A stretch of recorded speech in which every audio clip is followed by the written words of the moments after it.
আসসালামু আলাইকুম। আশা করি সকলে ভালো আছেন, আমরাও ভালো আছি। অনেক দিন বাড়ি থেকে কোথাও বের হই না, ভাবলাম কোথাও থেকে ঘুরে আসি। সেজন্য ঠিক করলাম যে গোরত্র নদীর পাড় থেকে ঘুরে আসি। সেজন্যে আমরা একটি অটো করে চলে গেলাম গোরত্র নদীর পাড়ে।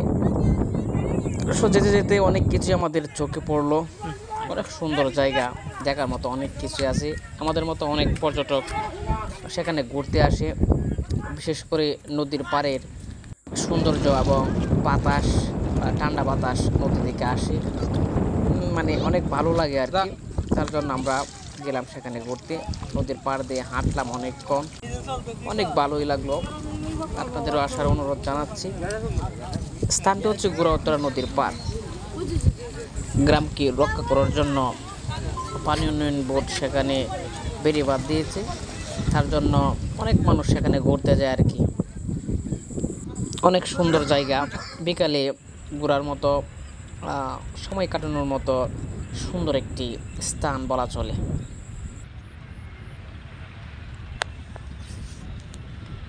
এই জায়গাটা সম্পর্কে কিছু বল তুই। এটা হচ্ছে শাহপুর, আর নাম হচ্ছে নটা আর কি।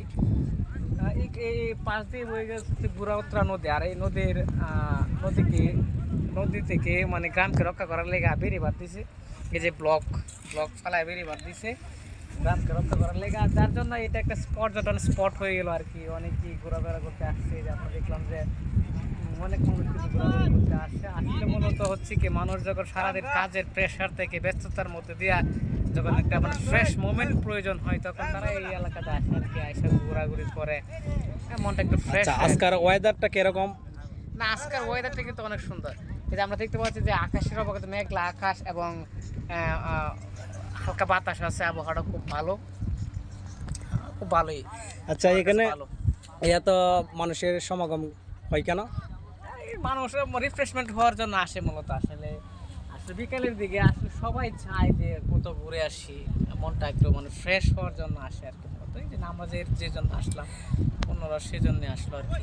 আচ্ছা, আর একটা কথা হচ্ছে, এখানে এই নদী সম্পর্কে কিছু বলেন।